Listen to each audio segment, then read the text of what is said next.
Em uma pequena cidade na Sérvia, Nikola Goran Bogdan Fargo, um diarista e pai de 2 filhos, é condenado a entregar seus filhos aos serviços sociais, depois que a pobreza e a fome levam sua esposa a cometer um ato desesperado.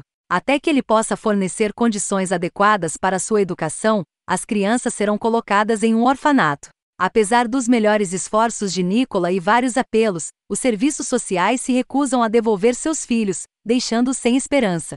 Mas quando Nikola descobre que a administração local pode ser corrupta, ele decide viajar pela Sérvia a pé e levar seu caso diretamente ao Ministério Nacional em Belgrado. Contra todas as probabilidades e movido pelo amor e desespero, esse pai se recusa a desistir da justiça e do direito de criar seus filhos.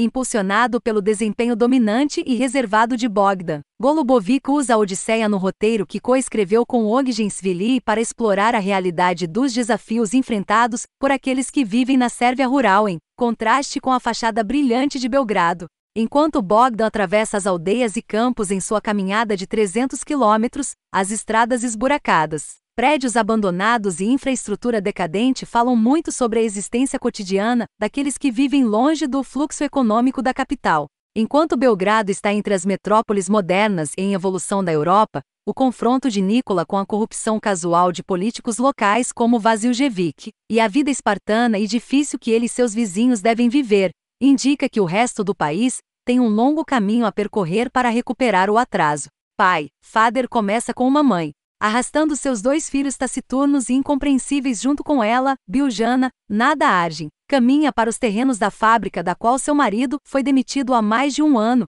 e arenga o capataz sobre o pacote de indenização que eles ainda não receberam. As crianças estão com fome, ela lamenta, não há dinheiro para comprar comida.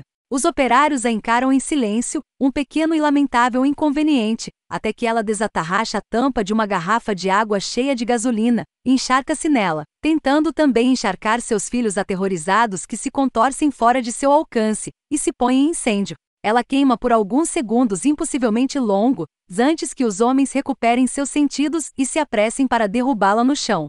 Esta primeira cena do 4º longa-metragem de Stradan Golubovic está entre as aberturas mais visceralmente perturbadoras imagináveis. Mas enquanto o resto das 2 horas de duração sombriamente convincentes ocupam um registro dramático menos agressivo e mais anticlímax, é uma declaração de rigidez e seriedade da intenção de Golubovic que toda a história irá confirmar. As coisas dificilmente podem piorar depois de um ato desesperado de autoimolação, mas eles podem permanecer ruins de várias maneiras novas e diferentes e terríveis. A ação se concentra imediatamente em torno do marido da mulher, Nikola, conhecido ator bósnio Goran Bogdan da série de TV Fargo, quando ele ouve sobre a tentativa de suicídio de protesto de sua esposa e corre para o hospital. Ela está em recuperação, mas quase catatônica, e seus filhos traumatizados, um menino mais velho e uma menina mais nova, foram levados pelos serviços sociais. Nikola não tem permissão para vê-los ou falar com eles até que a autoridade local, liderada pelo pequeno tirano Vasiljevic, Boris Isakovic, decida que ele está apto a criá-los. Mas por razões venais, mesmo depois de Nikola reunir todos os seus recursos para cumprir a lista de expectativas que eles têm para as condições de vida das crianças, Vasiljevic nega sua petição.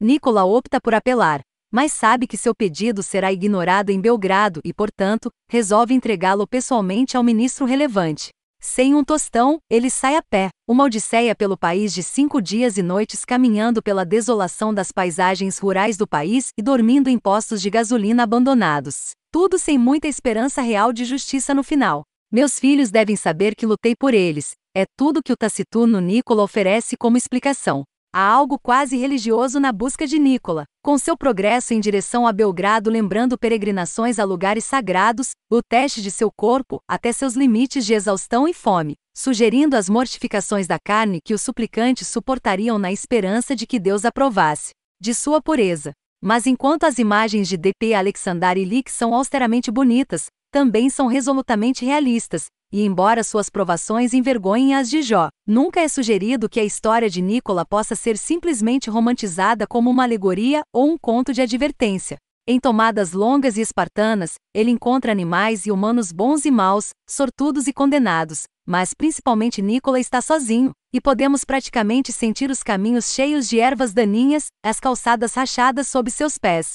Isso coloca um ônus extraordinário em Bogdan, que oferece uma performance imponente que de alguma forma ainda consegue projetar pequenez, já que seu personagem de homem comum é progressivamente reduzido por forças externas, até que tudo o que resta é essa personificação esguia de uma vontade totalmente obstinada. Nicola encontra gentilezas e consideração em sua Odisseia, muitas vezes daqueles que têm tão pouco ou até menos do que ele. No entanto, o pai também é vítima de ações motivadas por interesse próprio, os perpetradores apenas tentando tornar a vida um pouco mais suportável, mesmo que isso custe o sofrimento de outra pessoa. Não há dúvida de que Golubovic tem afeição pela Sérvia, mas também exige sua melhoria, algo que ele espera que possa ser encontrado através de pessoas como Nicola. O filme se sente muito em dívida com a tradição realista social romena, especialmente durante as interações de Nicola com figuras de autoridade. E Golubovic não está apenas criticando com justiça tanto a insensibilidade burocrática local, quanto as camisas de pelúcia gerenciadas por relações públicas do governo central. O assistente ministerial que ele finalmente conhece pede uma selfie, pois Nicola atraiu um pouco de atenção dos noticiários da TV. No ato final, ele também leva tiros dolorosos no povo, comum decente da cidade natal de Nicola. Eles podem compartilhar muitos dos mesmos problemas, mas em vez de expressar solidariedade de vizinhança, há aqueles que, vergonhosamente, não hesitarão em explorar a má sorte de alguém se puderem ver a menor vantagem para si mesmos. Lente com fotos amplas de pacientes e push-ins quase invisíveis pelo diretor de fotografia, Alexandar Illy. O filme observa silenciosamente o mundo ao redor de Nicola, enquanto ele se move por ele com foco único. O trabalho de Bogdan pode não ser chamativo, mas o filme vive em seu rosto cansado, ombros caídos e persistência esfarrapada e infatigável de Nicola. Em torno disso, Golubovic desenvolve uma observação amarga e conflitante de seu país natal. Nicola, como Jó, recuperará alguma medida de graça se suportar estoicamente sofrimento suficiente. O pouco discernível aumento de otimismo que fecha o poderoso, mas cansativo, pai, é uma pequena misericórdia ao sugerir que ele pode. Mas também é uma mentira branca, porque como a gravidade do filme até aquele ponto nos lembra, mesmo que uma determinada batalha termine em vitória inesperada para o rapazinho, no dia seguinte ele e milhões como ele em todo o mundo voltarão a ser combatentes e baixas na guerra, contra a dignidade humana que é a pobreza. Talvez Nicola não seja Jó, mas Sísifo.